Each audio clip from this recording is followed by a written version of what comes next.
3, 2, there we go. Hey there, it's another SEO Training Dojo hangout. So today I have Ann and Doc's kind of taking care of some business. Steve's here, Tim's here, and there's me. And guess what? Dave had family commitments. His daughter's turning 18, and I guess there's a lot of chaos around the house. Getting ready for it. So Dave asked me to kind of lead the tour today. So we'll start. Tell us what you've been doing this week, Ann, and what you plan to do in the future, etc. You know, fill in a few minutes. Well, I have been working on Yelp this week. So we have the notorious Yelp score. It is like so bad. And I have an analyst who's helping me work on the numbers. So basically out of the 60 reviews that we've had in Yelp, only 20 of them are showing. And about 75% of the 60 that aren't showing are good, positive reviews. Of course. So I'm literally analyzing how many reviews, when the person became a Yelper, how many friends they have on every single one of the reviews, and finding out which one's showing, which one's not, to try and find some rhyme or reason as to why nothing is sticking.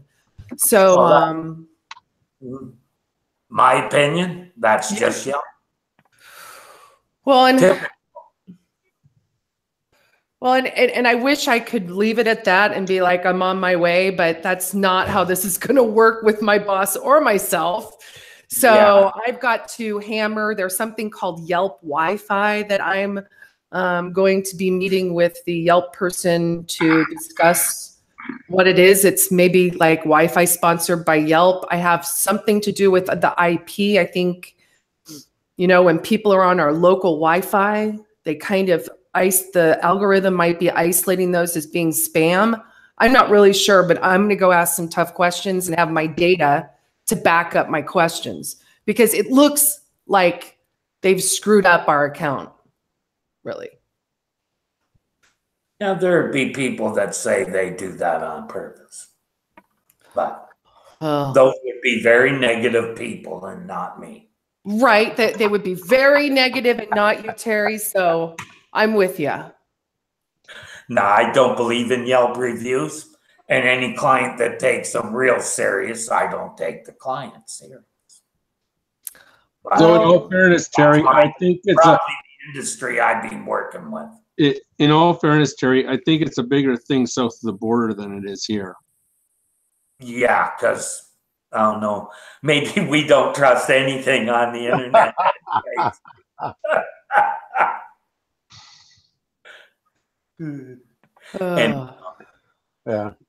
Yelp in Canada is not very big, is it? Because we've only had like 3 reviews. You had any customers that got any kind of?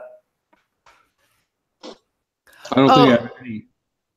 There are studies that are done by very reputable universities stating that half a star increase in your Yelp ratings will increase your revenues by 10%. Now, I didn't read the study, but there are several studies, and I can show you my research. I'll definitely share with you all my research and how I'm collecting this data, because I'd really love for you all to say you're forgetting something, and then I'll, latch onto that. But I'm going to get to the bottom of it and become an expert in this, because I'm done. I'm done with it. I'm lucky in that, I don't know if Steve has noticed this, but you don't see a lot of Yelp reviews in the Google results in Canada. That's been my experience.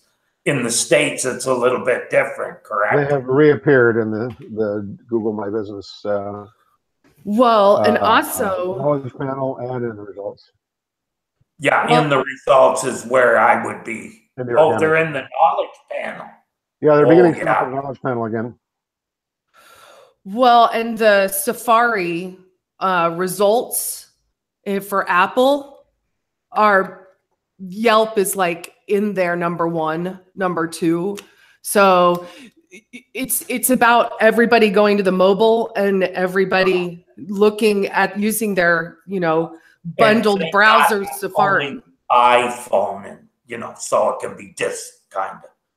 Yeah, but iPhone is a lot of users. Let's be clear here. Yeah, it is. And I got to pay really close attention to that because, what's weird is we have like 5 stars, 4.7 on Facebook, on Google, on cars.com, on all of those. And then just this Yelp is just, it's the worst. And so to me, it makes it look like Yelp is fake. It is. Has been from day one. Sure, it is fake. Like full of Indian spammers that, trying to do negative stuff. Like anybody who takes that place really seriously needs to look at their criteria for where they're getting their information. Right, Tim? I think that it's useful with Yelp to take a look at a couple of factors, and then after that, don't waste time on it.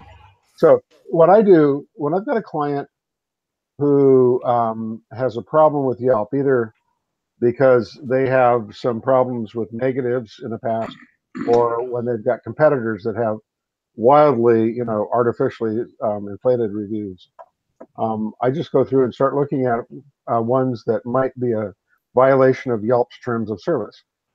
So number one is reviews by employees, past or present.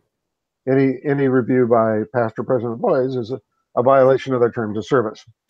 And but how do you know that they are an employee when it's first name, last name, one letter? Yeah, so the ones that are easy to knock out. I'm talking about my experience. Yours may vary. In my experience, it's when a home health agency has a review by a Yelper that says, "This is the best home health agency I've ever worked for one of the competitors." Or for my client, they're saying, "I've been a nurse for 33 years and I hate working for this place," or whatever. Those you can get thrown out, number one. When you can identify them by what's in there in the body of the review.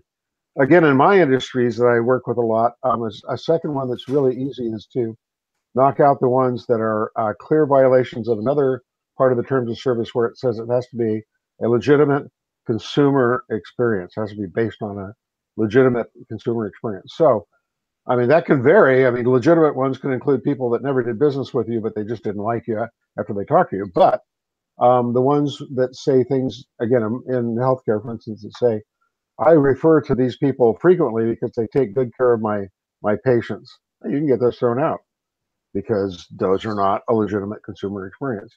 Okay, so they didn't buy something or actually have an experience with you. So if you look carefully, the time though, right, Tim? Like sometimes it's not worth it. You're further ahead to write an article and get links to your site than to waste it trying to fix that. Well, so I'm going to quote some well-known gurus in this industry. I'm going to say it depends. So that's what I mean. That's how I feel about the "it depends." Yeah, well, that's because it's the right answer, though, Ann. It's all depends on the circumstances. For instance, in Tim's industry, I know people are going to go and look at those reviews, so I would spend more time on it then because I know what the user's intent is, and why they're looking at those reviews. Because it's a big deal when you're putting your mother in a home or a loved one. Exactly. But when you're just going to buy a car, Well, I think another aspect of that is too that any business that is highly localized is probably going to be less likely to fall victim to a lot of negative Yelp stuff. You mean professionally applied negative SEO Yelp reviews? Yeah. Maybe so. I would think, now if it's a big brand that has 150 different locations, that's a different thing. But like for you, I would think that you're not going to get a whole lot of negative review attacks. No. No, not with phony negatives. Now, I mean, it could happen, but it hasn't. I haven't. That's not been my experience so far.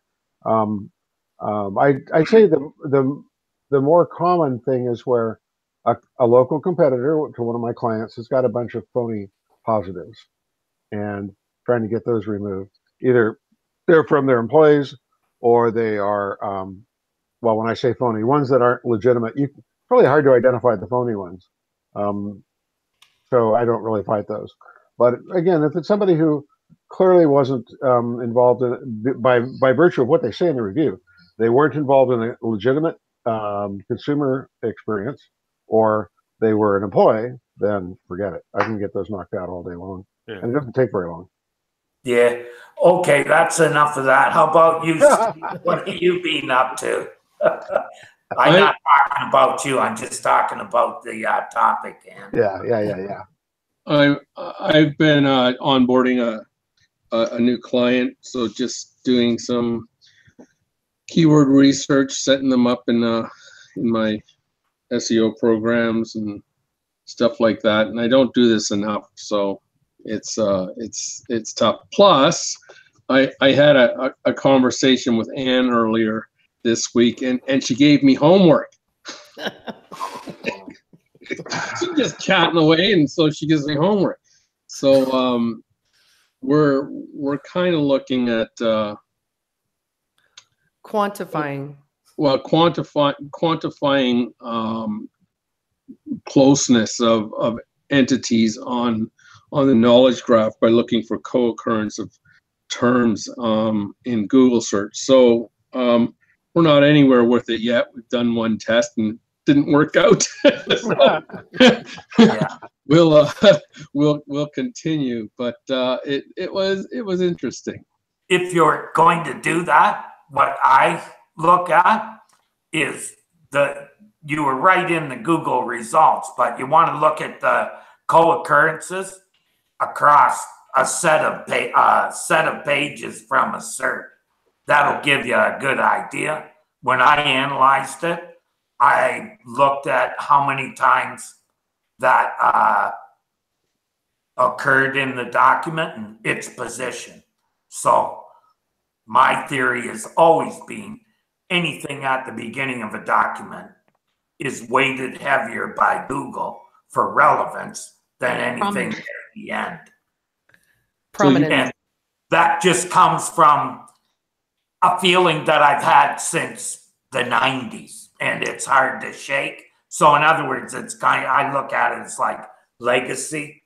So you take a pre-made set of links of pages. yeah, the same way Google does it. And so how big of How they do, when you look at how they're making all these vectors and stuff, they're basically taking a set of pages and analyzing them. and how big of a set do you use? For me, I don't go past the top 10 because that's where I want to rank. Right? You know, like, to me, if you look at the figures now for click-through rates and stuff, like, hey, I don't call it success until I'm in the top 3. Yeah, well, top 5 for sure. Yeah. Yeah, I look at top 3 now when you got 4 ads and a snippet and a local and snippets on top of that. Sometimes you're, not below the fold. You're like 2 below the fold. Yeah, you're in position 7. Your first position is. Let's say you've already been ignored. The number it is doesn't matter. You're being pretty much nobody's going to get there. They're going to find what they want before that. Right. But, one thing that in the way for keyword research, I would now endorse SEMrush, where in the past I was kind of poo-poo on it. But, I've been trying to convince you of that for years, Terry. but you know what it was? I think once I looked at it and saw what I could actually find with it, like all the tools that I've seen in the past did not have enough that I thought really valuable. Mainly because the reports look like from them. And this actually builds a really nice report too. Now, their analytics report is pure crap, like unusable, in my opinion. Nothing usable there. I use a little bit of it. Social, incredible. The position tracking, the best I've ever seen. Like, I liked AWR because of the overall, and it fits my personal philosophy, which is it's about visibility, not ranking for keywords. I'm looking at total visibility, always building that. And you know what? When you work with clients long enough and they see that, you really get their trust. Like, that's why I've had customers. Like, I only have a few, but most of them are over, well, one's 10 years, one's going on 4. So they see that you're not sticking to the same thing. I'm constantly building the keyword file as well. Yeah. And it's always a new audience. And that's the important thing. Think about audiences. Don't think about keywords. And you don't find audiences in a keyword research tool. Yeah, I have to agree too. And I think the recent changes that or upgrades, I guess you'd call them, that SEMrush did were major improvements. I don't chase rankings per se, but there is some good information in the tool if you're willing to fight for it. Now you don't have to fight for it. They've really made some radical improvements in the way they present the data. What level of the SEMrush pricing subscription blocks are you using? I'm using the cheapest one. Yep, same here. I put out the word I could do something for them if they. Yeah. One of the people that I work with, she actually does some writing for them, and I think they may give her some tools on my account because she kind of uses my account. Like, I need an extra user because she's going to use some of the tools, right? And I can't personalize a report. Mine still say SEMrush. Yeah. The client doesn't seem to care. What impressed me was the client who has been getting the same ranking reports basically for probably 20 years. When I gave them the SEMrush report, they were very impressed. Yeah. They're nice. I like that you can pull by the tags, right? So I can group stuff together, and it really shows you where you need to work on stuff. So that's why I like it. I use the keyword position and information, and also the part of that report that shows how much of the traffic comes from each of the keywords according to the way that they measure traffic to the site. Yeah.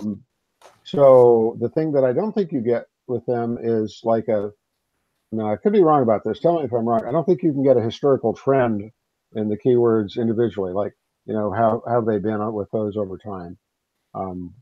Maybe not, but what I get is more than enough.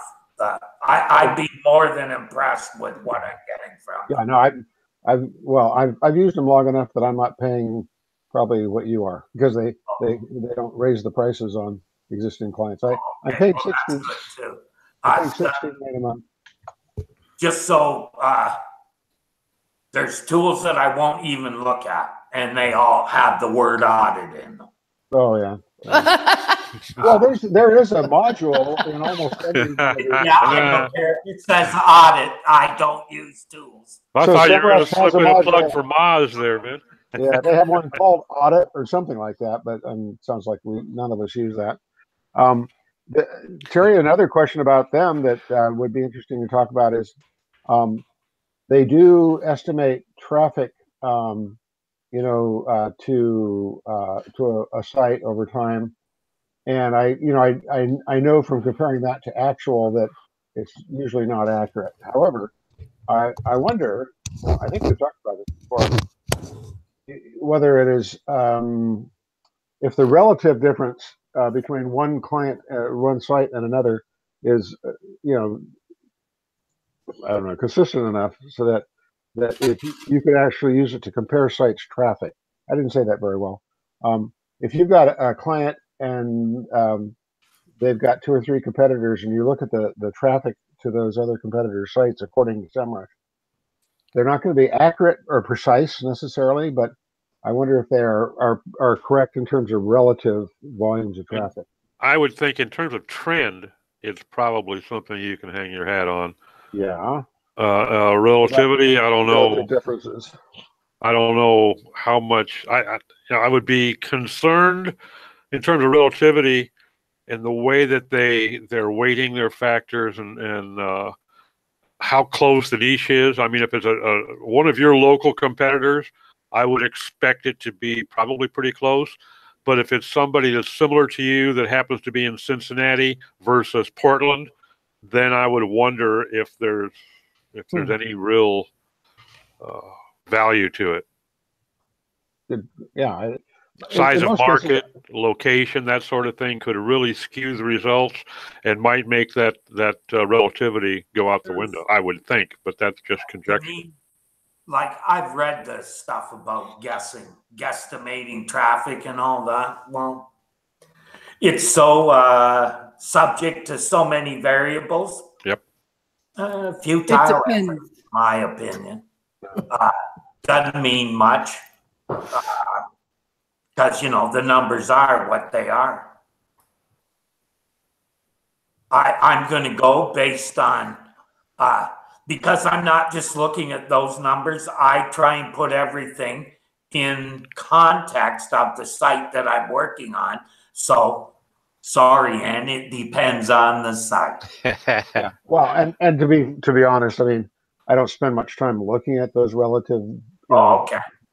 I'm much more looking at how those competitors show up in SERPs. Here's one thing that I do like that I can say without a word of a doubt is that SEMrush is more accurate in their ranking, the actual positions that they're giving and finding are more accurate than AWR was, for sure. I've never used AWR. Yeah. I found them to be dead on. I can say this. Well, actually, now that I think about it, so I've been very satisfied with the ranking reports that I get out of another product, Bright Local. But the difference with them is that you can choose a location from which they are producing those results. In other words, a searcher location. With SEMrush, I don't think you can specify a searcher's location, can you? Okay. No. I'm guessing it's local. The thing that they do though, and the figures that I use, is there's 2 figures that SEMrush gives you. They give you local and national, and the numbers do change. Oh, sure. Yeah. I'd have to go back and look at how to do that. I use both products. Oh, it's in the top row. Towards the end, it's called location. Okay. All right. Well, there's a clue. Right? Captain Obvious. But what is it in Spanish? No, I would know that, wouldn't I? Okay. What is it in German? I might know that. Okay, so yeah. Steve, we'll move on to Tim and see what topic he brings up that we can. I've been arguing with you on talk shows. Oh yeah. No. No. So let's see. This week. On to that then. So what have I been doing this week? I've actually had a very interesting week because one of my larger clients had a complete change in their chain of command, and the person that was my primary contact left. And now I have a new person that I'm dealing with, and it's always interesting. This isn't all I've spent my time on this week, but um, the client is the company, the organization is perfectly satisfied with my company's work, and there's no risk there of losing them. But it's always interesting starting that dance over again. Yep. Very, very interesting. Yeah, we've heard this song before, but let's play it again. Yeah, yeah. And oh, I'm sorry you didn't like that Facebook meme. Oh, it's like, give me a break. Gee whiz. So that's always interesting. Also, I'm getting ready actually to do something that I don't know might be interesting to try out on some of you guys. I've got a source for very affordable short video promotional videos to use on client sites or on YouTube and that kind of thing. So I'm going to start working that in more into client work, along with everything else that goes on. It's What's very short? Between 30 and 90 seconds. I wouldn't go longer than that with almost anything, really. I'm talking about things you can embed in a website, pretty much. Yeah, in your industry, I think kind of like a tour would work too. Well, if it was a facility, sure. But actually, most of my clients are services that come into people's homes and provide nurses. Oh, okay. Yeah, gotcha. Yeah. I do have assisted living clients, and I've got other ones too. But yeah. So anyway, and also I brought a prop, especially in honor of, it must be Hat Day because Terry's wearing a hat. So actually on that same client, they've got a website that was built by somebody else. Impossible to understand the code. No documentation, no commenting, spaghetti code. Everything in some cases is crammed into the header.php file that ought to be elsewhere. So I've been doing software archaeology this week. It's my archaeologist hat. You need to get yourself a whip too, there, buddy. Yeah. Actually, you Canadians, that's a Tilly hat. I love Tilly hats, and they're made up in your neck of the woods. So, anyway, that's me this week. Cool. Yep. Well, this week I've been finishing up SEO Dojo Radio. Ooh. Yeah, it should be released probably next week sometime. Just putting I'm kind of re-optimizing everything and changing how we're doing things. We did have pages up on Libsyn, so now everything points at the new blog that we're put together. I hope we expand what we're doing this time. What do you mean? Well, I'm looking to doing some content sales through mobile and downloading the app basically with information in it that you wouldn't get elsewhere. That went totally over my head. I have no idea what you just said. We have an app attached to the shows. So whenever we do anything on video, because all these shows actually started as Audible shows only. So we started with Webmaster Radio? No. We actually started because Webmaster Radio refused us. So you know how me and Dave are. Yeah, you guys were like, watch this. I'll show you. You probably said some rude words My beer. Yeah, and that's the words that were used on the website. Fuck them, we'll do it ourselves. And 87,000 downloads later. That's what you have.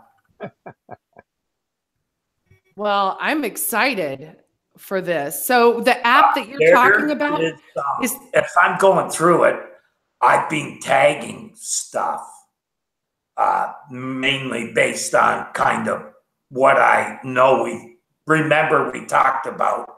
But with each one, you got to remember, for we've been collecting basically on these things since 2010.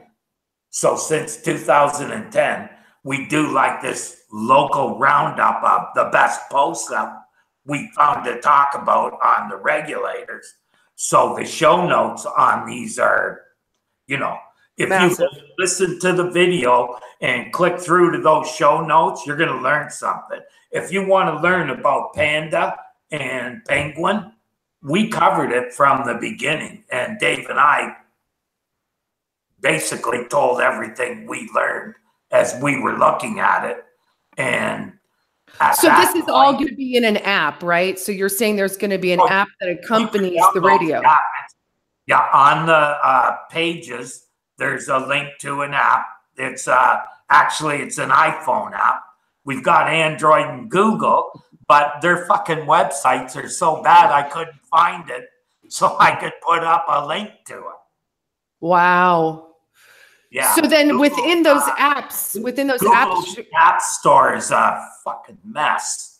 Like, it's unusable. I couldn't find our I couldn't find our thing there, and I know it's there because they told me it was. So the app that you're creating, you said it's going to have unique content that you can't get anyplace else? Yeah. Here's the thing. When you join Libsyn, that's who hosts our audio files is Libsyn. And I really suggest anybody who wants to get into podcasting, Libsyn ties you into everybody else. So they got us into iTunes when I couldn't get us in. Really? For love nor money.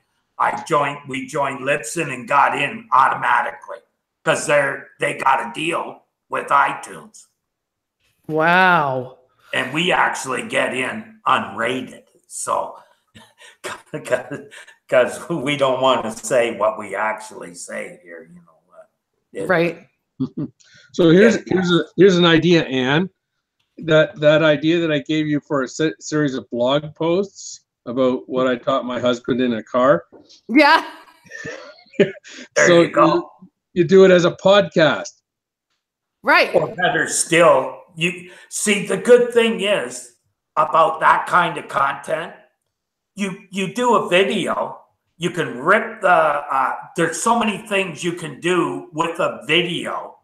You can make an audio file out of it. You can make a, what you call it? Slideshow out of it. Clipboard, yeah. Yeah. And that's all through, like now in, what's it called? PowerPoint? PowerPoint is hooked into the program I use for screen grabbing. What's it called? Screencast? No, they own Screencast. They're a bigger company now. Screenshot? Camtasia, that's it. Oh, I love that one. Camtasia's really good. It's really good because you can do so much. You can edit in it. You can do everything in it. That's what I use. Dave uses Photoshop, some photo boot. No, not photo. Sounds. It's a nice program, but it took me a long time to figure it out. I can use it still, but it used too much RAM on the old machine. Oh, you need to get a new machine. I just changed the program. That was I had it on an old machine I didn't really use. Anyhow, yeah, that's what I like to do. Anyhow, I've written a few posts on that.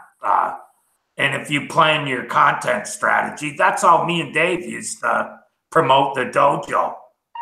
If you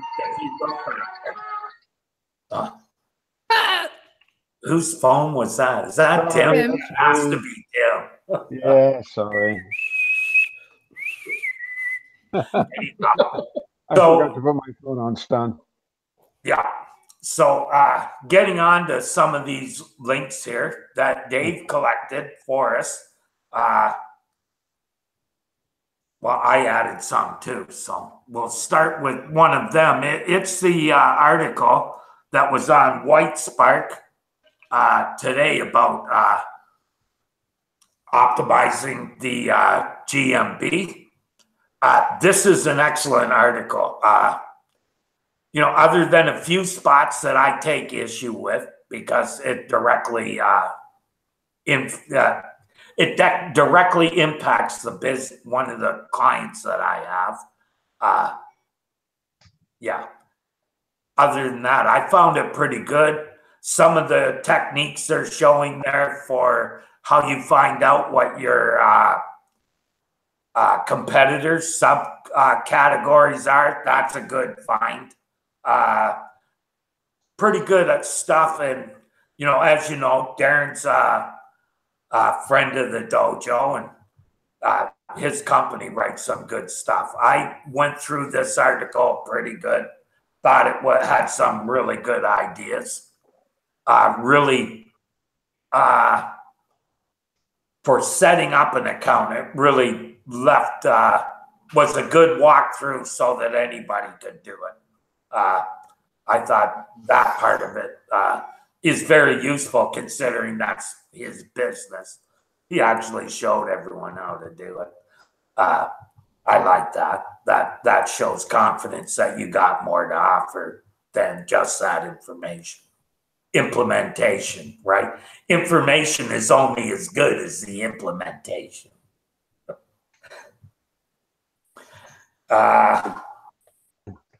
The part that I wasn't too, and you know, there are people that don't agree with me, and there are people that kind of see where I'm coming from. But for a long time, I've basically argued that a virtual address where there is a receptionist and they can receive people is actually better than giving a home address or a lot of the other options that you have outside of that, unless you have a brick and mortar.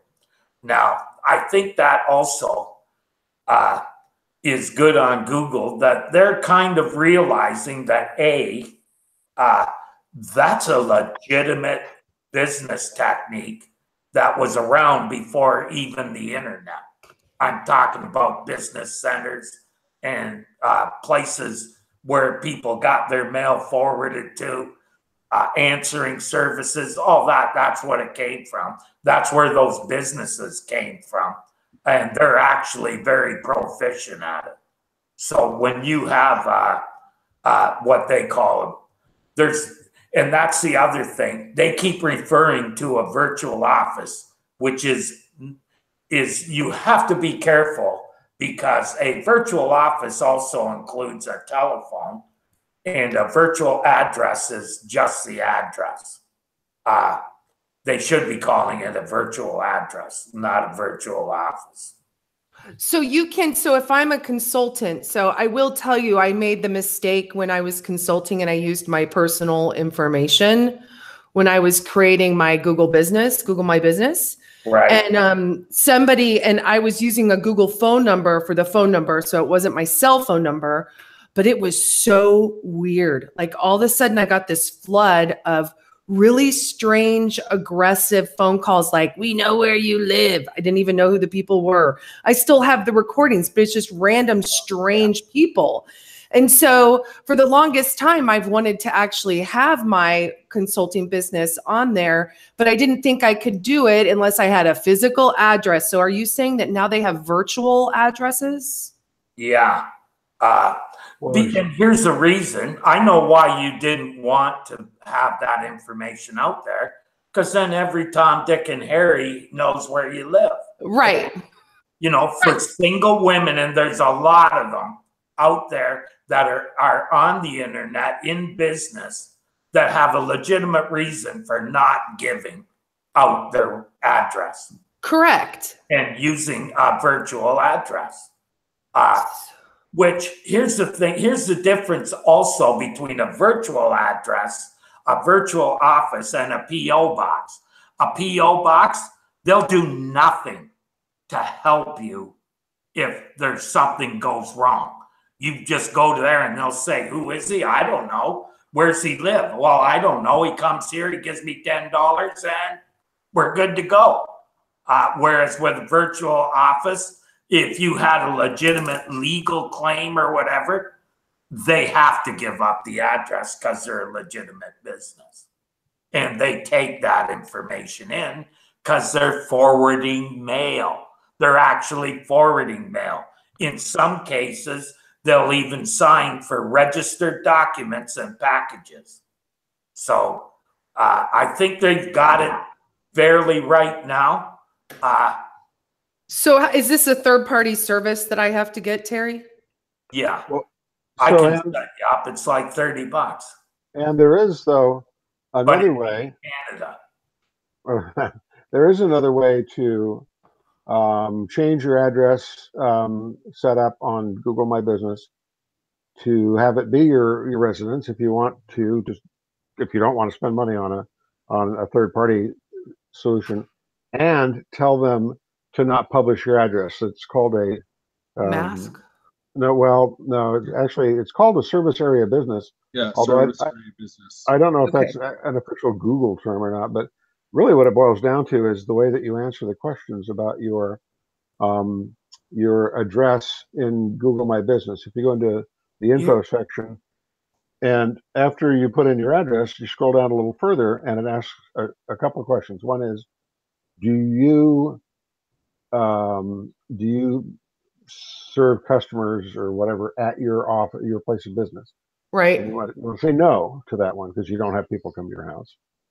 And then you scroll down a little bit further, and there's a section where you can fill out the area that you serve. And there's a lot of That's different areas. national, right? Well, it can be any dimension you want it to be. It can be a radius around your office. It could be territories up to and including countries. You'll find people arguing about what the ideal or the maximum ideal is. And so you can pick that. But if you want to do business as a consultant,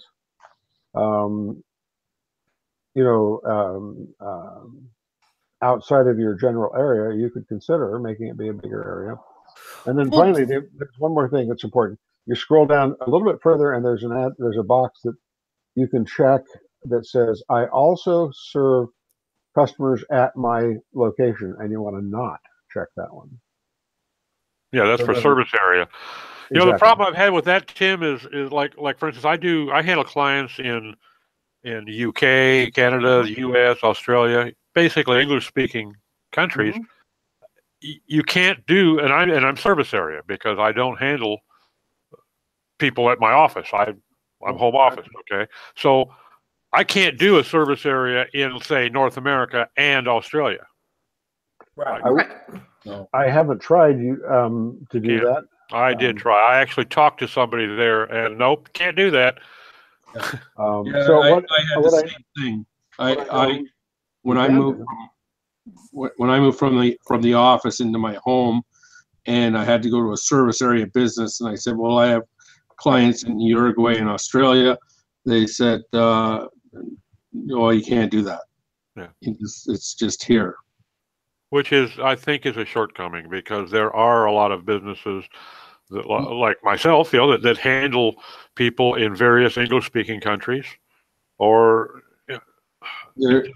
you almost have to. Now, what I had to do is I had to open an Australia location, Right. separate standalone Australia location to do that.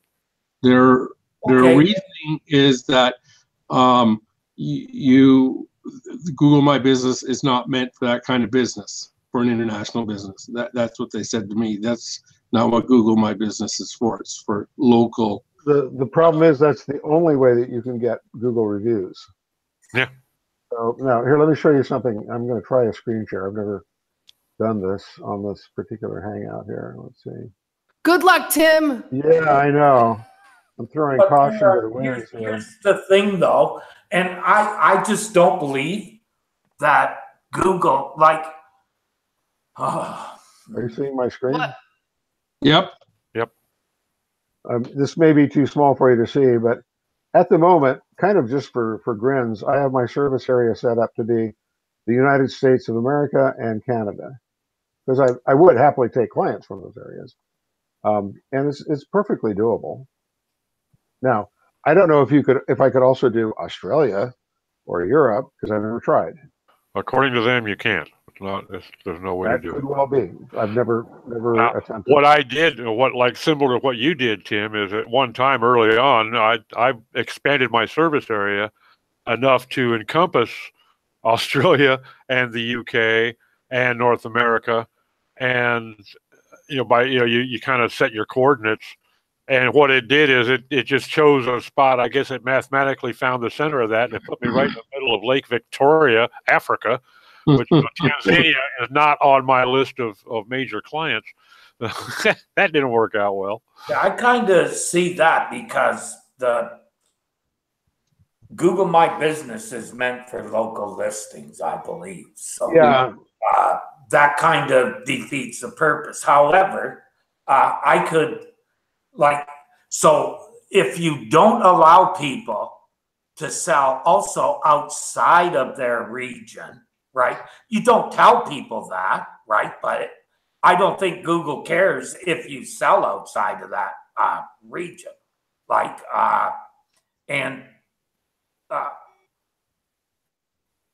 So here's it's hard to put it into words what I'm thinking. That there's the rules, and then there's what they actually act on. So are they going to go after locksmiths who are basically spamming and yeah, okay, and they're using virtual offices, even if it's within the guidelines, it's still spam to them and should be, right? Because it's not legit. But if you're a national organization with people in every city, then it's legit because you actually can do the transaction in that city and you can service the customer in that place. Okay, so what you're saying is that a content business could not have a Google My page, Google My Places. What I think the problem is that we're trying to overcome is that Google doesn't currently offer a way for a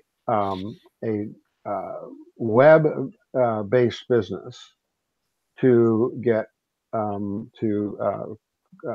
gather positive, favorable reviews. Here's mine. Can you see my screen? Yeah, but okay. What if you don't care about? Okay, hold it. But they will allow you to use third-party reviews. So why does Google reviews matter? Well, because Google reviews matter for a couple of reasons. One is because they are used in at least local ranking, if not also organic. How it's not a very big signal. Okay, and they show up in let's put it this way: if I wasn't ranking, reviews would not be at the top of my list of the things to fix. Well, so it would be down near the bottom. It is a factor that there's a lot of psychological proof or so-called social proof though in having your review show up in organic listings or local listings so that people will choose you once they see you in the results. Let me just illustrate this with you. So here's the Google My Business dashboard for my company. Oh hell, there's my address now. Everybody knows where I live. Okay. Anyway, I don't care. I'm not ashamed. It's a nice house. So here's the point. So Anne, a moment ago I was talking about this. You want to yeah, where is it? Deliver goods and services to customers at this location. Yeah, sorry. Let me get back to it. So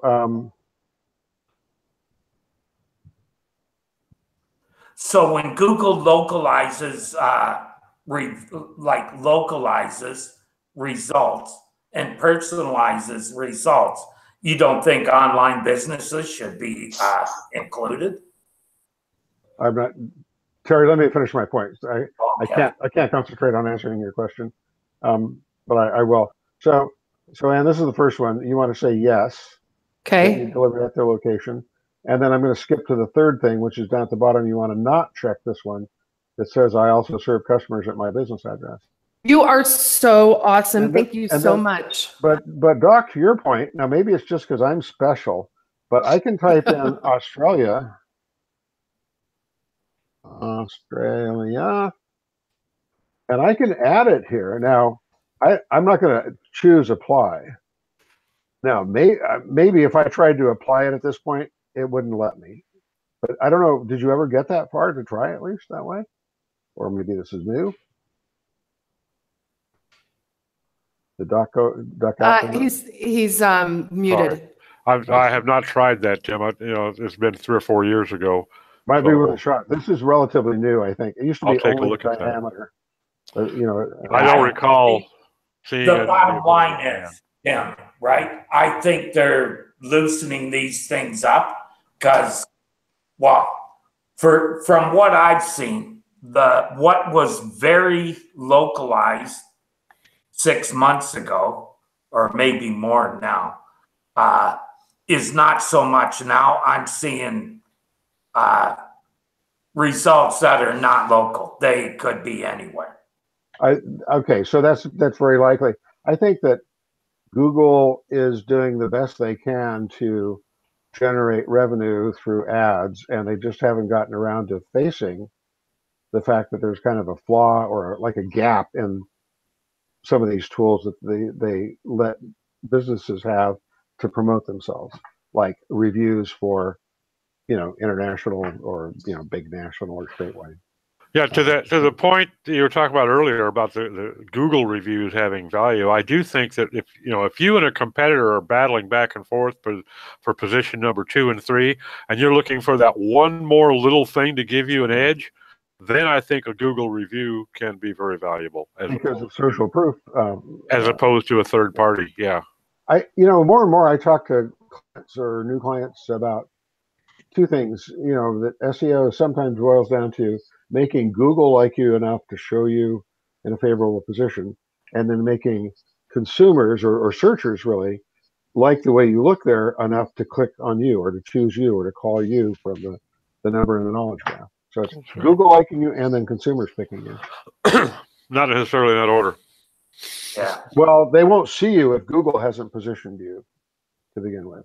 Yeah, I just think that the SERPs have changed to where they're more of SERPs are basically blended for a period of time. That blending seemed to be heavily centered around shopping and local results.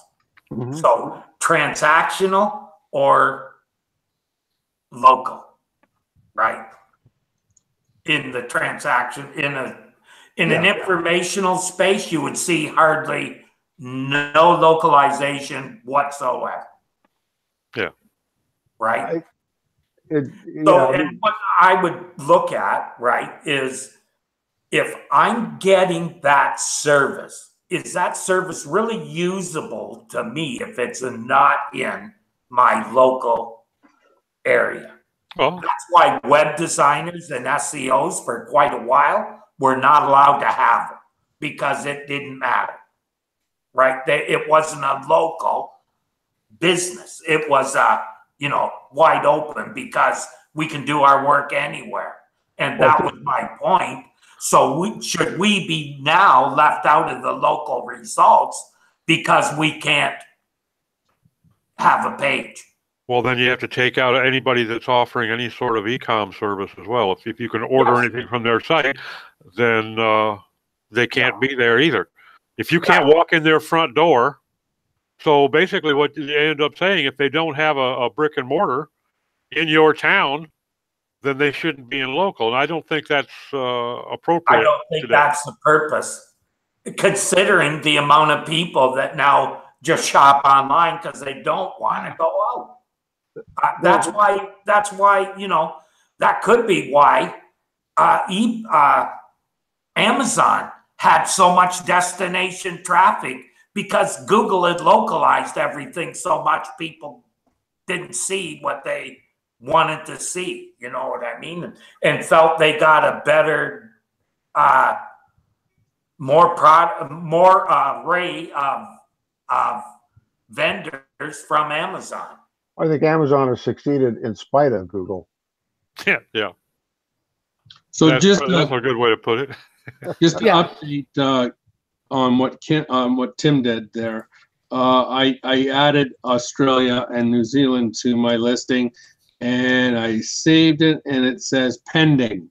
Yeah, well, it always says pending. Yeah, so we'll see if they let it go through. I got to say, just to kind of clarify all that, there's some pretty smart people in this area that claim that it's not really practical to have countrywide service areas like that. In fact, Tim Capper, who knows this stuff pretty well, just published an article that said that you shouldn't have anything more or broader than a 50-mile radius around you.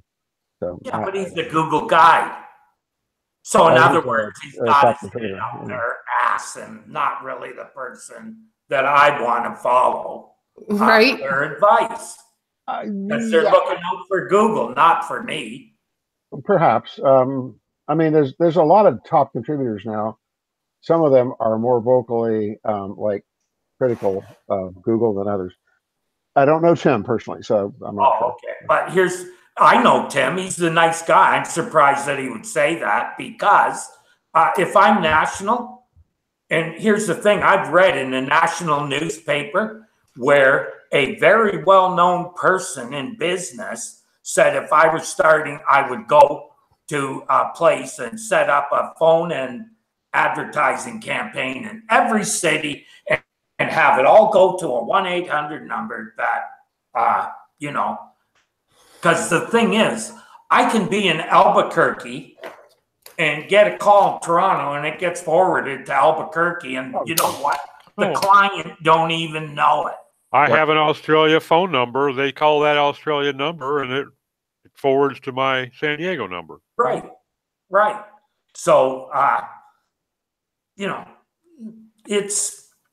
to me, it's a fine line when you start, and Google, I think, really realizes it because, you know, let's just say I've never had one of our customers complain that they had any problem that was due to their location. And I've never even heard of a crowding situation. Unless your SERP was crowded with aggregators, right, Terry? Well. Evil That's aggregators. No, you don't have to have a location anymore because one of my certs is like, you know, guys that weren't there for years and only showed up for a short period of time and then they were gone. What does that tell you? That tells you Google hand jobbed it and, you know, removed that person or that site from that query because it was an aggregator and they didn't want them. Now they're allowing that. I got classified sites, aggregators, you name it.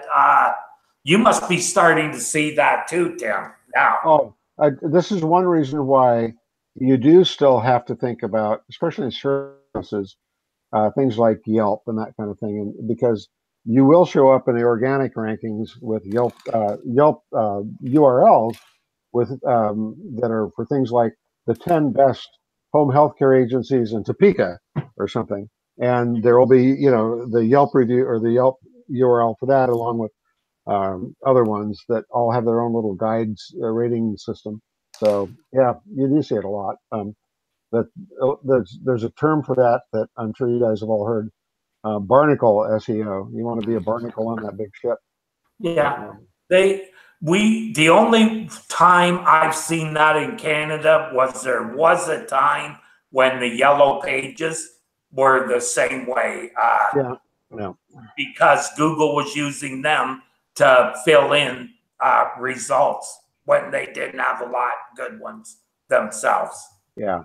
Thankfully, that's pretty much in the past. Yeah, that was a major problem for a couple of years. And Yelp was there for a while. They're gone. Hardly ever see Yelp in results now. You still see it a lot here, at least in the service areas. A lot. Yeah. I think that's reflective of It's niche dependent, I think. the use of that application, right? Let's just say in Canada, we tend to just say nothing. Unless you really, if someone complains, you really piss them off, right, Steve? Well, that's all that damn national politeness. You guys really piss me That's off. what I mean. Oh, yeah. Or we don't want to hurt anybody, you know, or we don't want to say good unless we can say good about them all, you know. We're going to show favorites. So it comes from being team, you know, everything's a team. We're a team-oriented country. I think the United States is all about me. And, we're probably more individualistic than Yeah. To our own detriment. in some cases. Absolutely. that's why our soldiers are the best too. It's that same mentality that makes the best soldiers. Well, you want to? They aren't equipped the best, but There's a new. Oh, good. There's a new thing we could have rude discussions about: politics, religion, and who's got the best soldiers. Good. Yeah. Oh boy. Says the grandfather of 2 Marines, 3, no 2. Oh, and a Secret Service agent. So there you go. yeah. Anyway. Anyhow, Well, the one thing that you have to say we didn't even know we had a Secret Service in Canada until 10 years ago. Oh, That's how secret they something were. for them, doesn't it? No, that's how secret they were. Yeah. oh, okay.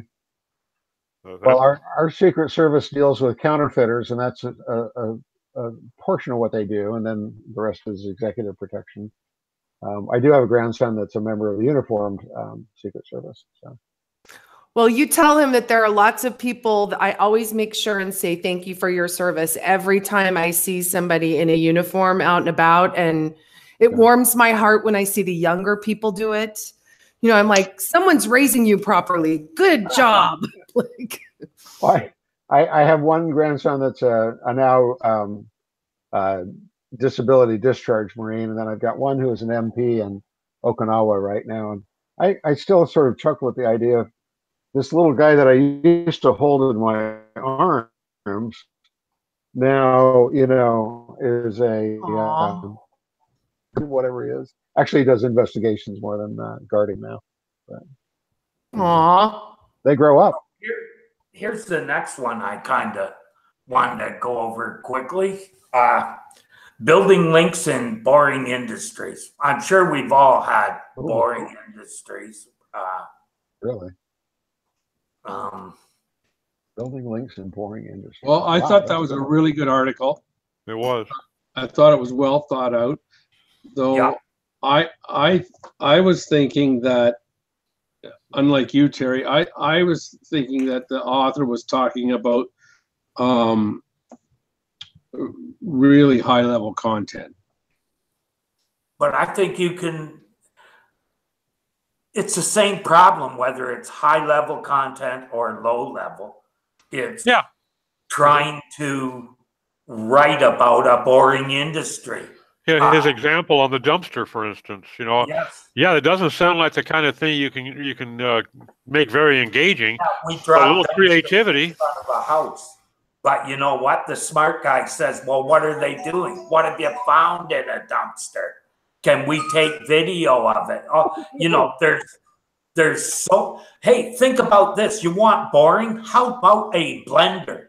And how that company, what was the name of it's a blender company, and they started blending all kinds of weird stuff in their blender, and they went viral, and now they don't buy AdWords, they don't do content, they just do those videos, and businesses. Wow.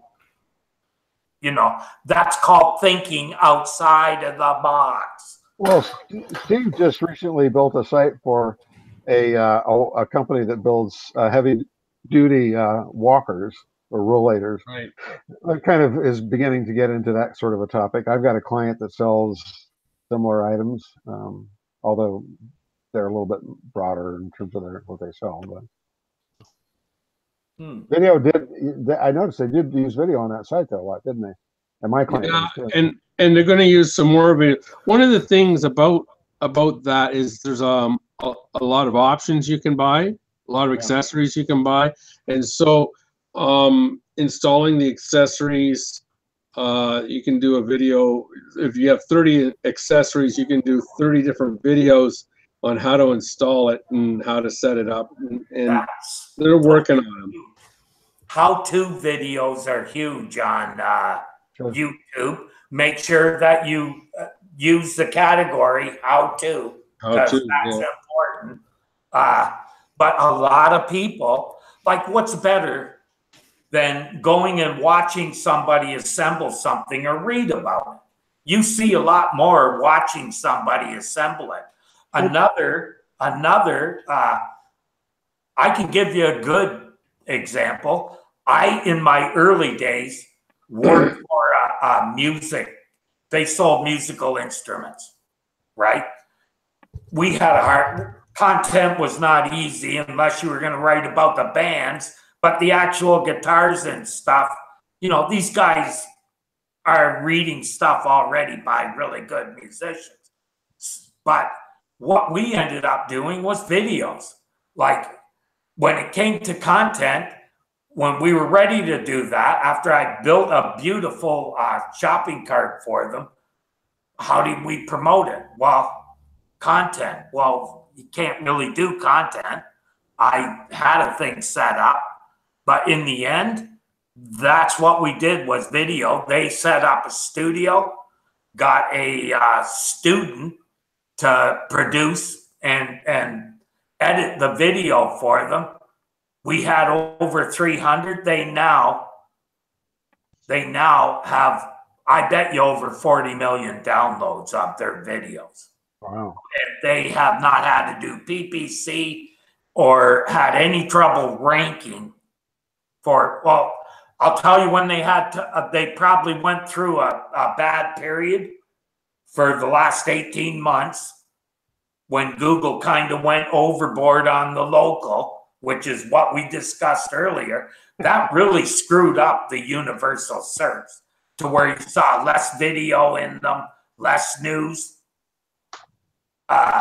I noticed all those things during that period. Not too many other people, and nobody really said anything. Why? Because we're all working for transactional companies. That's what we want to see there. We don't want to see Wikipedia and the aggregators and such, right? We want to see our clients there. So that nobody says anything about that. You know, it's interesting to hear you say that you like how-to videos, or I forget who said it. I'm almost the opposite.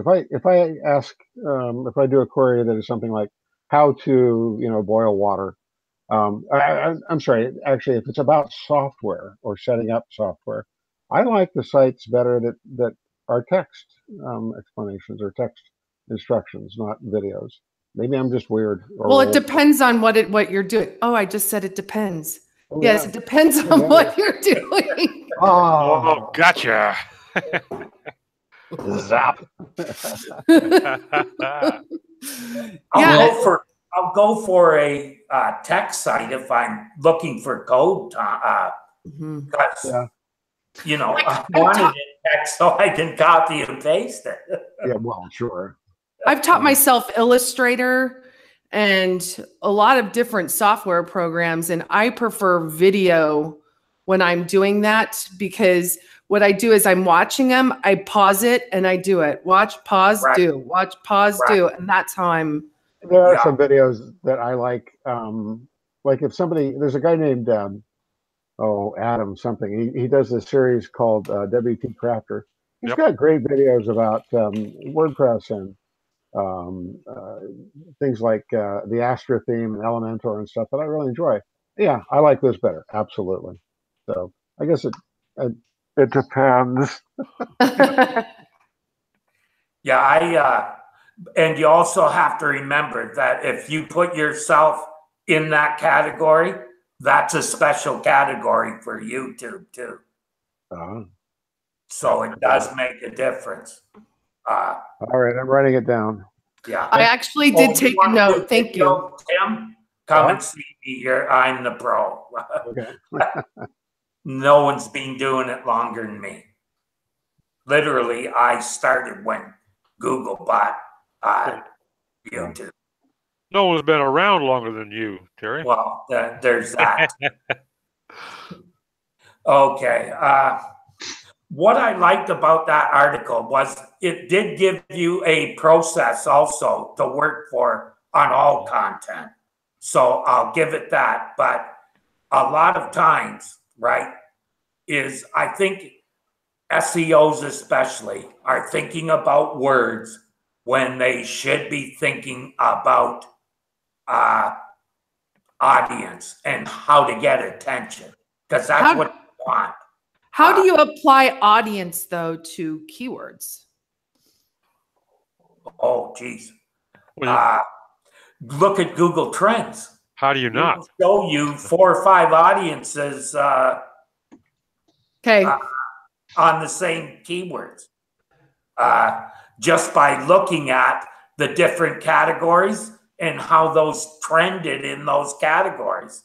So it shows the interest in that category for that particular query. So it's very helpful. Thank you, Terry. I really appreciate that. No problem. You know, if someone comes away with anything, that's a positive. You know, they used to say we didn't teach anything, but we were pretty entertaining. But that was, I think people just took us too seriously. Don't realize when you get me, Justin, Steve, and Dave in the same room, chaos will ensue. You know, like Justin's crazier than a shithouse rat. This is true. Anyhow, and what I think we don't really think about things outside of the box enough. And we're, you know, for me, SEO has always been 50% marketing, 50% technical. And that's what it's about. That's why when people say, oh, I'm a technical SEO or I'm this kind, well, you're a specialist then. So, you know, like, I think it's good to have your foot on both sides. That's my point, I guess. You gotta be well-rounded, gotta know as much as on several things. That's why I did PPC. Some of us are more well-rounded than others. Huh? Some of us are more well-rounded than others. Yeah. I agree with you though, Terry. It's funny. I've done certainly a lot of high-tech work in my life, but I'm probably the opposite of technical and more towards the marketing side of the equation. I really don't even like doing the technical work anymore. You know what? Here's the difference between us. You started in technical and came into SEO and kind of applied marketing skills. I come from a marketing background and learned technical skills. Yeah, just to screw it up further, I'm an accountant. I have that working against me. Oh, fuck. Jesus. I'm a recovering accountant. Oh, that's a whole other category. Yeah. Well, hey, I made a living with it for a long time, so. Yeah, that's what I mean. I think what I found with SEOs is the best ones quite often have done a few professions or done quite a few things in their life. Yeah, I think if you've had a exposure to a lot of different businesses, it helps more than if you've work. Let's say that you've been a technologist all your life, but you worked in a series of companies just in that space. I think you're not as you don't have as broad based of an ontology to start from. Well, you don't have an understanding of Also- business. Yeah. You have to have an understanding of how business, what business is. I'm agreeing with Terry here and with you, Steve. Yeah. Yeah. Well, it's like, I used to be a business consultant for over 20 years, and I would go into a client's shop and doing the same things that I have to do now as an SEO, learn about the business, Yep. learn about their customers, learn about their processes, their problems, their pain points. And, so that was just a natural. I actually would go in there and camp there for a week or two and keep the same business hours as everybody else in the office and get used to the water cooler chatter and all this, because that if I didn't feel like I knew the business, I didn't feel like I could very well consult them. Yeah. And so that just worked naturally into getting into SEO for me. Now, even now I specialize heavily in the technical side. I don't go out and chase rankings for my clients, but I get their sites optimized to where they can get the most out of it on that basis, at least. And I still have to know how they work, Yep. what are their internal processes and whatnot, because it all comes into play. So yeah, I agree. I think that anybody that has worked in several different industries, several different types of work is going to have an edge, because it opens your mind a little bit. You realize that it's just not all in your little silo of what you do every day and you're used to and comfortable with. That's not the world. Well, Doc, you've probably had more different jobs than any of the rest of us here combined, too. Yeah, I was a working cowboy for 2 years, but until I figured out that at $30 a goddamn month, I wasn't going to get by very long. One of the best things about working in public accounting, I have to say, was, at least for audits, you really did have to understand the client, and you got to see a bunch of different businesses. Yeah, exactly. Yeah, I'm sure you had clients in a lot of various niches, so that gives you a much broader perspective. And everything from clients that would be making ultra high purity source materials for semiconductors that were selling for 100 rock companies that were selling rock that they mined out of the ground, and where we took inventory by measuring the circumference and the height of piles of rock every New Year's Day when we did the annual inventory. So.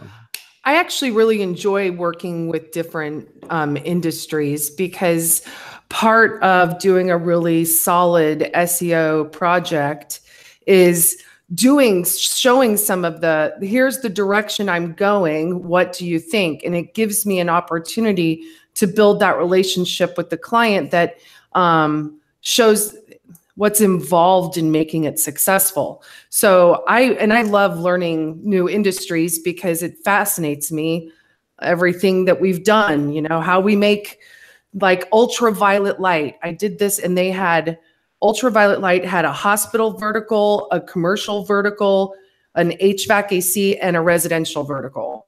And it was just fascinating to see all of these different products apply to so many different verticals. And I really love that about doing SEO. Everybody says, be in a niche, be in a niche, be in a niche. And I'm like, I don't want to be in a niche. That's boring. It is so boring. It can be helpful in getting started. I mean, that's kind of what I've been doing for a long time. But it's not, well, it's limiting. It's limiting. Yeah. That's the way I'd look at it.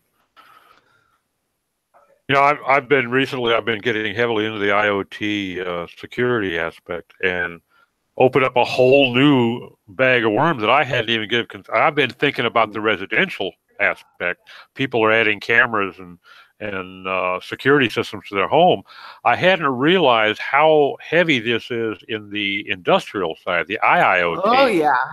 And and I've been out of factories now for almost 3 decades, and we were using smart devices then that are vulnerable today, and I never realized it. I never thought of them in that regard. But just imagine some robot arm on a big injection molding machine suddenly going amok and swinging over here and decapitating the operator, or destroying a $1 million machine next to it. There's a tremendous vulnerability there. Or something even more subtle, a temperature control transducer, and you reset the set point, and no one even knows until. Well, for instance, there was a case recently. One of the big casinos, they had a smart thermostatic control on an aquarium in the casino, and it got hacked. And they managed, I don't remember how many millions of high rollers that were registered in their database. They managed to hack through this thermostat in the aquarium tank, and they downloaded all the data from all these high rollers. Now you're talking about addresses and phone numbers and bank account information. Jesus, and Social Security numbers. Okay, massive breach through a aquarium thermostat. Wow. Wow. Huh. Yeah, it's almost like you have to keep that information on an isolated system. Well, there are ways being proposed for compartmentalization of data, and setting how to set up your barriers to protect them. The problem is this. You talk about Wild West. Smart devices is a totally unregulated industry. Well, and we're coming off of an era when centralized control of things like buildings and building systems, that was a selling point. Sure. You could manage your entire 40-story building. I installed my first CMMS system, which is a computerized maintenance management system, to handle things like temperature and lighting, ventilation, water pressure, all these things in a plant. God, that was back in the 80s I installed that system. And it was something that I could go home and I could log into our intranet from home and make changes to the settings. A competitor could have shut this plant down, could have literally destroyed the plant for months worth of damage, And, people don't think about those things. So, it's interesting. I found it really enlightening that here I've been studying this IoT thing for a couple of years and fascinated by it. And all of a sudden I find there's a whole new aspect to it that I had never even considered. And I was working in 40 friggin' years ago and didn't even know it. I put another one in there. This one's written by Barry Adams. It's got to be good then. Friend of the dojo, really smart guy. I read everything from him and basically don't question much of it. He did a really good job here. And of course, he agreed with me that a WordPress responsive site does not make your site mobile friendly. I'll reiterate that for I don't know how many times now, but really take a look at your site in a mobile phone sometime, and look at how long it takes your pictures to download. Especially when you decide that it's a good idea to put a picture up that almost fills up the canvas. On every post. Yeah. You can tell sometimes that the people who design these scenes, they aren't always. Well, there's not too many. There's an awful lot of them that don't even understand, Well, Doc, you have a methodology of standard image sizes. Why don't you go through that? There's a lot to image optimization. I mean, first of all, what kind of file are you going to use? An SVG is ideal for the right kind of image. If it's a logo, for instance, an SVG is going to be super compact, very fast load. But if it's a But a lot of people are using PNGs when they don't need transparency, and those are almost always going to be larger than a corresponding JPEG. And Here's the thing, though, when you're using a theme that is expanding and contracting things, right, Doc? Using anything but a PNG, a vector graphic, right, pixelates. A PNG, when you make it bigger, does not pixelate like a JPEG or a GIF. It doesn't pixelate as much. It does still pixelate, but first of all, I never make things bigger. Okay, that's the bad approach. That's the trick, but not many people know that. The other thing is, if you got to make them smaller. If you're using let's say an image or a large logo for your header that's 600 pixels wide, and you're also using it as a thumbnail that's 150 pixels wide, then that requires 2 uploads. Okay, you resize that image twice. You load the small one from the small load, and you load the large one from the large. Don't try to download that large one every time you want to show the thumbnail. That's just stupid. And I see people do that they'll upload a 1280 image and use it, internally, knock it down to a thumbnail for their blog page where they're just showing a thumbnail next to the post title for each post. Yet they've only uploaded it one time and it's 1280 wide. It's just asinine. But every client I've ever had has been doing that. Okay, here's the thing though, Doc, right? You can't really blame the web developer for that. You can only blame him for buying a poor, not really responsive theme. But no. You got to remember, if you want a theme that isn't like that, you're very, very, very, very, very limited. Right? I know I've never seen a single theme, Terry, that is going to fix it properly. If I, as a blogger, go in there and upload a post with a 1280 wide image, that's going to properly fix that thumbnail. If I don't upload 2 different images, it's going to use the one I uploaded. No, but you got to tell it also, and the themes don't tell it. Well, no theme tells it. No theme. No, and some themes won't let you load two different images for the same post. Well, sure you can. Yeah, if one's in line, but like you just. Yeah, I'm just thinking of the featured image. Yeah, if you upload a featured image, right, for a post, then it uses it for the post, and it also uses it in the listing of posts. But if you go to your media library, Steve, it'll show you where that image is used. You can upload the 2 images, the small one and the large, and you can go to the small image and tell it, this I want to be used for the thumbnail. Okay, it's not a. Yeah, I know what you mean. I know. And you can do it in the code too, but it's basically a matter of not calling a house when all you want is a closet. Okay? Right. So that's a major mobile issue. So what's your biggest image that you use for a hero image? What width for what? A hero image for a full size image across the top of the page. What's your biggest size you'll put up? Off the top of my head, I'm going to say probably something like a 1024 or maybe a 1280, because I want to make sure that I'm going to size down, not size up, so I don't get a lot of pixelation. Right. I've been using. The thing is, if you do it for 1024. That image will increase in size when you go to a covered.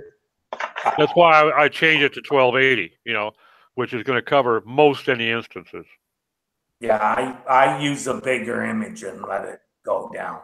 Yeah, you don't ever want to let it go up. And going up 5%, 10% is not going to be noticeable, but going up 25% is definitely going to show you some nasty pixelation. You're going to get a blurrier image. It's, Yeah. Well, what I do is I have the blog on WordPress, and then I write my pages by hand using the WordPress theme, believe it or not. You can't tell the difference other than the coding of the WordPress theme page and my page. Because basically most themes are based on Bootstrap anyhow, and they just bastardize it and change it so it looks like they use something other than Bootstrap, but it's usually Bootstrap. Right. That's why I write everything off of Bootstrap, and no problems whatsoever recreating any theme that I've seen. Because the thing that people don't understand is when the plugins and stuff that you add through WordPress are only adding JavaScript and CS and maybe making a notation in a database. So you can reproduce that by just calling those scripts outside of WordPress, Yep. which it does no problem. It's save an awful lot of plugins and save an awful lot of page load. It also means that on those pages, the plugins that I don't need, and when I'm not using Google Fonts, I can remove all that crap. And it means that when I do my pictures, I load 3 pictures, one for XS, one for SM, and one for LG. Yeah.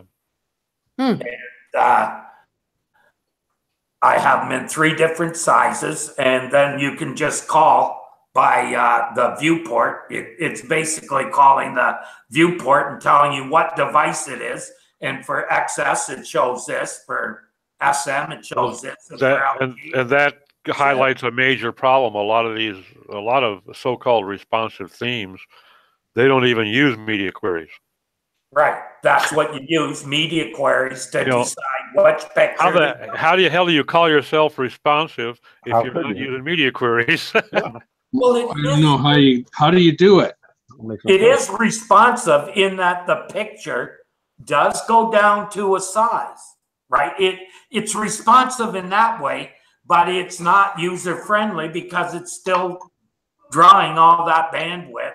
And on mobile, I'm sorry, bandwidth is huge. People don't want to download a huge picture. Especially if so many of them are still on 3G. Well, there's that, and also the cost of downloading data. Yeah. Like, if you're using if you've got a small data plan, then you don't want to be doing that. Which brings up a thought. I was in a conversation a couple of days ago over on Facebook. Somebody asked me, why are you so dead set against AMP? And I said, you know what? I wouldn't have been dead set if they wanted me to build an AMP page strictly for mobile devices. That would have made some sense. As long as, give me the opportunity to link from that AMP page to my site proper, then I would have probably gone along with it. Yeah. But to take an AMP page for a desktop and not even let me link to my, to actually carry them through to my site, screw you, Google. Well, there's also, what do you do if you're depending on those AMP pages and Google decides they're going to drop the product? Well, there's that. But they would never do that. They haven't done that before. No, they would never do that. No. I just wanted to have one more thing about your images, Doc. There's a plugin that allows you to upload SVGs into your WordPress library, media librry. Mm-hmm. Yeah, it doesn't happen naturally. How many people have an editor that will make SVG? I don't. I do. Yeah, you have Photoshop, right? I have CorelDRAW, but yeah, I'm sure Illustrator will do it, right? Yeah. Yeah, but what are you looking at? $1,200 for a $1,200, yeah, for Illustrator. I don't think so. Whoa. Not to draw pretty pictures. I don't think we're spending that kind of money. I don't know if there's an online thing or not. There are some online tools that have, I would say, sometimes have some quality issues. Yeah, and if you can code, once you get the original down, then you can maybe change a few things in the code that make it a little nicer. Yeah, you can't. You're saying natively WordPress doesn't allow you to upload an SVG. No. But there is a plugin. I don't recall what it's called. It's there something like called SVG upload or something. Yeah, something like that. Yeah, and it basically what it does is it tags it. Right. It displays it. It uploads it as something else, but then it displays it as an SVG. So it converts it on the point of the call. It converts it to the dimensions being called for, so that you don't get pixelation. Now, what that does to your page load and your bandwidth, I have no idea. I've got to imagine it has some impact, but at least to your bandwidth. But an SVG is a lot smaller, but it doesn't lend itself well to a portrait. But for a logo, typically it's pretty good. It can be difficult if you have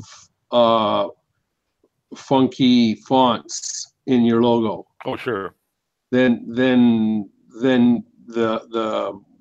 rendering is dependent upon the fonts that are in the guy's system. Well, any curves are going to be more challenging for an SVG. Straight lines are always going to work out better, even regardless of their angle. That's the beauty of them, regardless of angle. Whereas that's where you get screwed on a JPEG. And here's my thing with SVG. Breaks my #1 rule. What's that? Keep it simple, stupid. Let's go on from... but that was a really good post. Barry doesn't turn out crap. Right. I'm gonna have to duck out, and I'm just reminding you, Terry, you're past the 90 minutes, and we're still live. Yeah. Oh, okay. Wow. We'll go over a big deal. Okay, folks. Later, Steve. I gotta go pick up a kid at school, so I'll be back later. Have a great weekend. Yeah. I'll ping you later, Ann. Sounds good. Well, we got through most of the good ones here on this stuff. Anyway. Yeah, we do well when Dave's not here. I kept it moving along as best I could. But, well, because he always sidetracks us into local, Oh my. Yeah, the rest, I think we hit pretty well all the good stuff here. I'm not a big believer. I read the related articles and internal linking SEO. Not sure that was, well, wouldn't be on my list. Let's put it down. To me, it was pretty straightforward. Missed the point on some things. Yeah. Internal linking is really important because it should, she talked too much about related links on a post, I guess because of the context of the question, but she really made it seem not as important as it is. She skipped over the most important things where that tells Google what's important on your site, right? Well, I think her major point, Terry, was that she was saying that the people that are using related posts, for instance, that are not truly relevant to the post, and that's valid, because and you see that a lot, More than valid. Dave and I were working on a site when Panda first came out, and one of the things they told me that blew me away was Matt told Dave and I that when you have big menus with a whole bunch of what are seemingly related but very loosely related articles in a menu or anywhere on a page with another, it dilutes that page. Oh, yeah. So she made the right point in that those related articles should always be, and I would say that I like to do that custom more. I haven't found too many that I thought were. I won't use the WordPress function for that at all. I'll sometimes add a footnote manually, like you say, and say, if you'd like to read more on this, here's another article or an earlier article, or Yeah. but I prefer to do it manually because I have not seen any plug-in, and I don't like the WordPress native function for that at all. Here's the thing: it depends a lot also on the author in WordPress keeping the categories really tight, because that seems to be how they pick them, is by the category. And tags, yeah. Yes. So if you're using a category and you're including irrelevant stuff, like I worked with a person one time that would put the same page in 10 categories. And I said, nope, that is not going to work, because it's related to 10 categories, but it's only in one. Only lists the one that it's most relevant to. And that's how that happens. And I've also seen, in fact, I've got a client right now who is of the school of thought that you want to keep as few categories as possible. Okay. So her idea is that, okay, I'm going to have a category for decoration. I'm going to have a category for home maintenance. I'm going to have a category for home maintenance. I'm going to have a category for, okay, well, that's fine. But home maintenance, she's got posts about HVAC, seasonal maintenance. She's got posts about rug cleaning. She's got posts about house painting. She's got posts about plumbing problems. She probably files. Okay, I'm sorry, these are not related. It's like the old joke about where you go into an office and they file all the letters under L. M for miscellaneous. Yeah. So here's I want to. I'm going to go orthogonal on you guys here. A moment ago, one of you was talking about categories and pages, and one thing that I've thought about a lot is that pages to their websites. But native WordPress doesn't support the use of categories for pages. Do you automatically use one of the available tricks to assign categories to pages in your WordPress sites? Pages? Here's the thing. That's one of the things that I have against WordPress is I can't, everything seems to go in the root or a category page that puts a useless directory into the URL being category. You can kill that though. How? I've tried, it doesn't work. When you set up your in the general settings, when you set up your URL structure, right, it doesn't work. Doesn't for me. Wait a minute. You're not doing it right.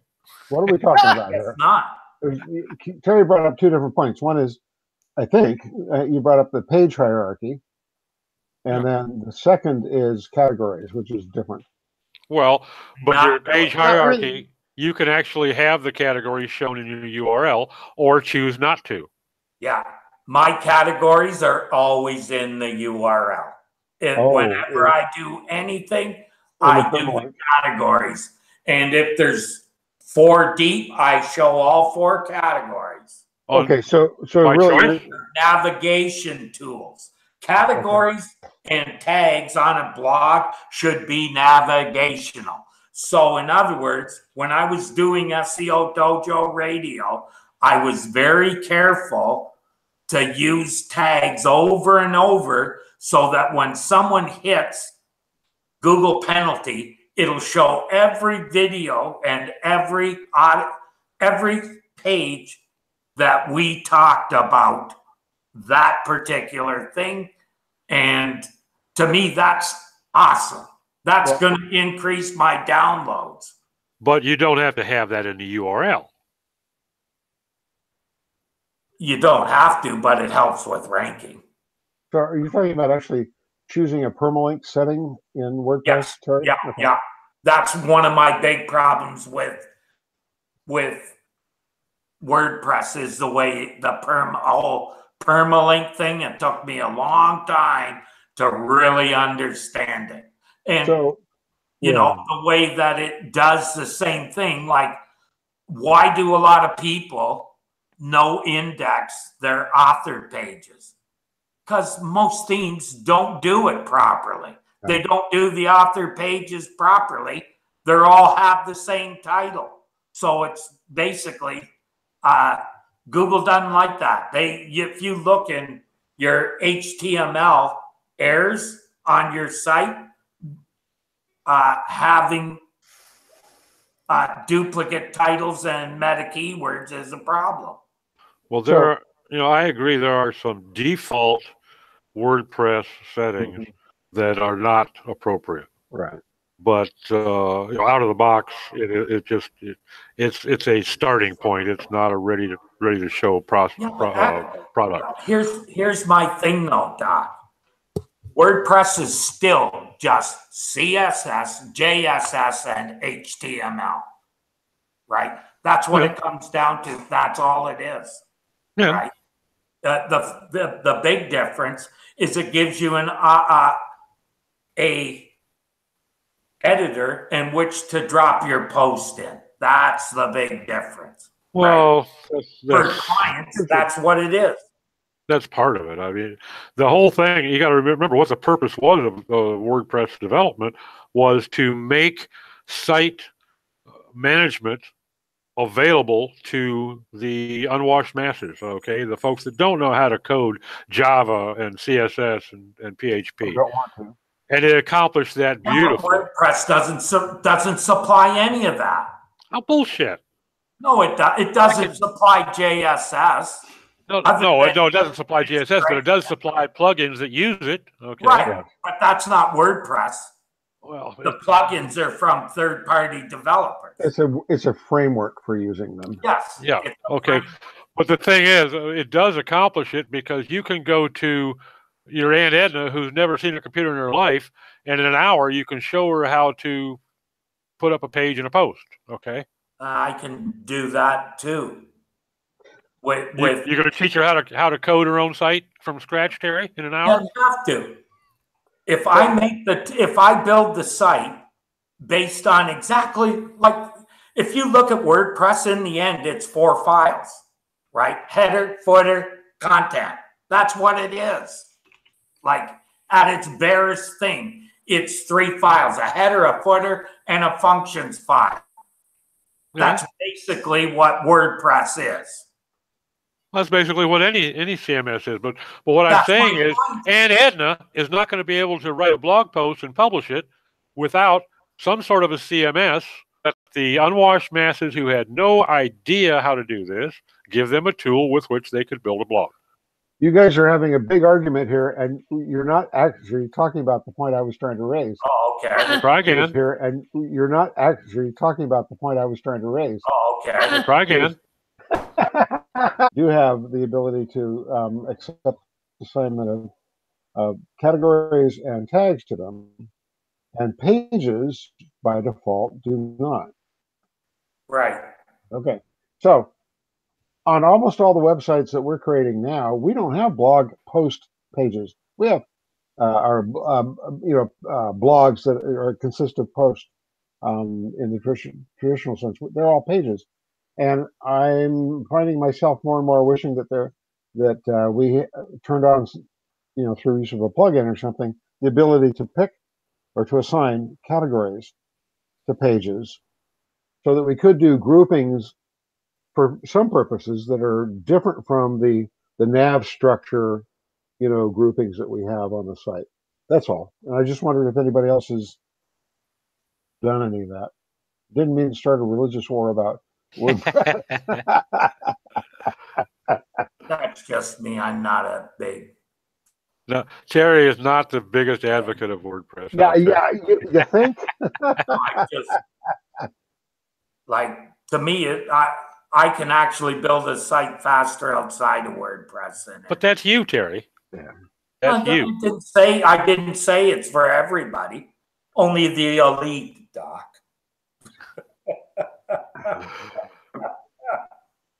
Some of us have turned to the dark side and left our programming skills behind. Actually, I did that about the time I got into commercial software and decided I'd be a manager, not a developer.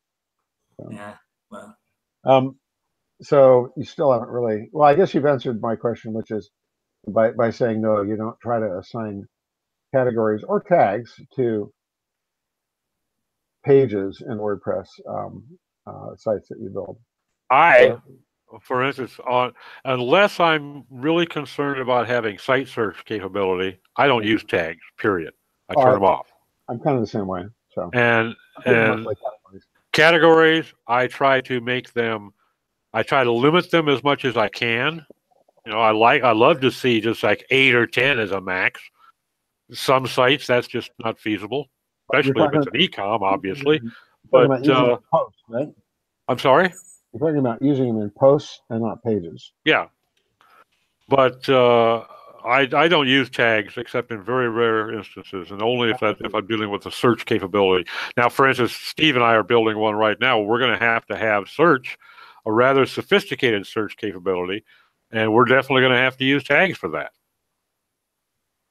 Well, yeah, okay. So, and there are cases for doing that.